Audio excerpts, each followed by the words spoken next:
All right, guys, in this video, I'm doing another A+ trade recap using my EzAlgo indicators, using the strategies that I teach you guys every single day. Now, the great thing about this strategy where you're using high time frame levels, where you're using momentum, where you're waiting for that reclaim, is it's literally a copy paste system.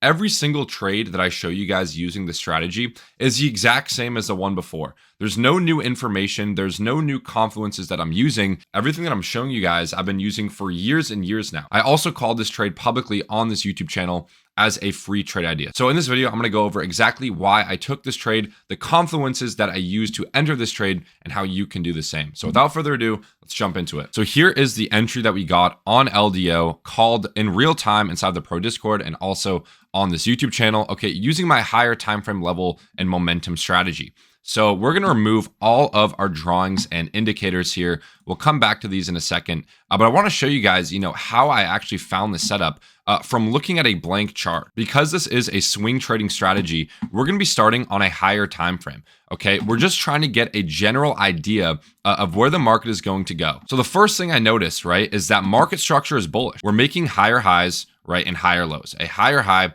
a higher low, a higher high. Now we are anticipating either a higher low or a sweep of this low and to see another move to the upside. But market structure is still clearly bullish, okay? And we can even see with this move right here, we have a large displacement move to the upside, okay? Multiple bullish candles leaving behind bullish fair value gaps. All this is telling me, guys, is that this level right here, wherever price started this massive move from, is a strong demand zone, okay? There were a ton of buyers in this zone that pushed price up to make this massive move. Therefore, if we get a retrace back into this level, we can expect another move to the upside, which is exactly what we had gotten. Okay, from this point, I moved down to a slightly lower time frame, I believe like a 6-hour time frame. We're actually going to go into replay mode just so I can show you guys, what I'm thinking in real time. So the first thing I noticed is that we have a higher time frame point of interest, okay, POI. This could be a key level, an order block, an imbalance that is yet to be filled. For me, my point of interest is always key levels. I look for these horizontal zones with price history. Now, what is price history, right? Well, this is a level that has been respected very well in the past. You can see that we were rejected from this level once as support, failed this level as resistance, reclaimed as support, broke through, retested it once more as support, and now it looks like we are testing this level as support once again. So I'm looking for longs here, okay? I'm not looking for shorts when price is at support. Very simple supply and demand, support or resistance concept, right? When price is at support, you never want to be looking for shorts, especially after this large displacement move to the upside like we have seen right here. Okay, number 2 is I'm looking for a sweep of liquidity. Okay, I'm looking for a sweep of one of these lows. So now that I understand that, okay, we're at a higher time frame level, I can remove this zone, and I'm looking for a sweep of liquidity with a reclaim. So we have this previous low here that we are currently under. We're currently below this level right now, and we also have some lows if I look left here, right here. Okay, so ideally, I would like to see both of these lows get swept, but we don't always get that, okay? Especially when we're trading on a higher time frame. Sometimes we don't get both of these lows to get swept, but we did sweep this first low right here, and we are currently sweeping this second low right here. So now all I'm watching for is a reclaim of this low, a retest, and I'm looking to go long. Okay, the other thing I can notice here on my oscillator here, this is my custom oscillator that I've coded on the bottom of my screen here, is that momentum is actually increasing to the upside, right? We're seeing that momentum is increasing as price is making lower lows. Okay, this is referred to as a bullish divergence. You guys have heard me talk about this many, many times in the past. I've made many videos on bullish divergences, but all this is a discrepancy between price and momentum. So price and momentum are doing the opposite. As price is making a lower low, sweeping into these higher time frame liquidity levels, momentum is actually increasing to the upside. And last but not least, I can see that we formed this massive bearish fair value gap. Okay, so most people, when they see a bearish fair value gap, they will try to take shorts off of this level and say, okay, this is bearish. I want to look for a short off of this bearish fair value gap. That is not what we want to do. We want to wait for an inverse of this fair value gap, meaning we want to wait for price to close above this bearish fair value gap with those bullish divergences to confirm that this move right here was just a fake out move, that this move right here was a fake out move. We understand that this is a fake out move because we're sweeping liquidity, we're seeing bullish divergences, and the final piece of entry confirmation will be a reclaim of this low to enter a long position. We are going to let price play out here. Okay, boom, up. kind of moved too fast there. So we can see that price closed above this bearish fair value gap, okay, confirming our thesis that this move was manipulation. Now, I think I took this trade on like a 4-hour time frame. Okay, here we are. So this is our bearish fair value gap on the 4-hour time frame. All we're waiting for is for price to inverse that bearish fair value gap. We can see here on our momentum oscillator that we had a buy dot, meaning that momentum is oversold. We also have that confluence with a higher time frame bullish divergence, which confirms on this candle as well, which is the candle that we actually entered on here on the 4-hour time frame. So now we have price at higher time frame POI, check that box, sweep of liquidity with reclaim, check that box as well. Now, again, we didn't sweep this liquidity point all the way to the left here. You won't always see a sweep of external liquidity, but this was a valid trade for me because we swept this internal liquidity right here and we swept this low all the way to the left here. So we had a sweep on 2 sets of liquidity here, which is enough for me, followed by that bearish fair value gap getting inverse to the upside. And now we can take the trade. Now, my main target for this long position was actually this high all the way up here for nearly a 4 risk to reward ratio, taking your first take profit at this high right here and making the trade risk-free after TP1. So this is my thesis going into the trade. This is where I called it in real time. Obviously, we can let the price play out. Okay, shoot straight up to our TP1.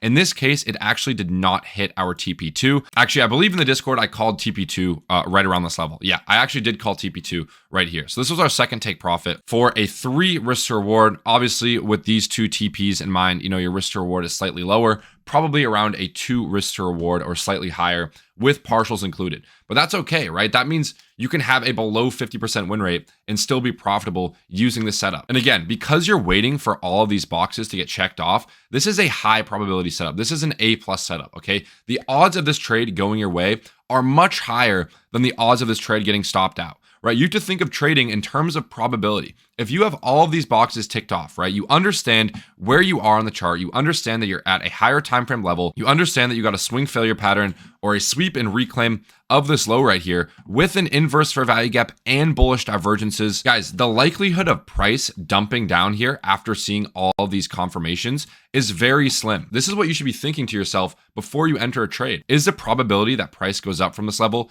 greater or lesser than the probability of price just dumping and hitting my stop loss, right? Keeping in mind all of these confluences, okay? Obviously, when you have an A+ setup, the probability of price going higher is much higher than the probability of price reversing and hitting your stop loss. So that was my thesis going into this trade. Again, I'm not micromanaging the trade during this point, okay? I want to wait for these levels to get hit. Once they get hit, I will take profit, move my stop loss to break even, and now I am in the money, okay? But I'm not micromanaging the trade. I simply have a thesis before I enter the trade, a thesis beforehand, and I'm sticking with that thesis until my thesis is invalidated. Now, if we load in the EzAlgo indicators, you will see that the indicator does a great job of finding these higher time frame POIs for us, okay? We had this 4-hour support zone here, which is the exact same support zone that I had drawn manually, okay? We saw a sweep of that low and a reclaim of that 4-hour support zone with that inverse fair value gap. So if you guys are having trouble,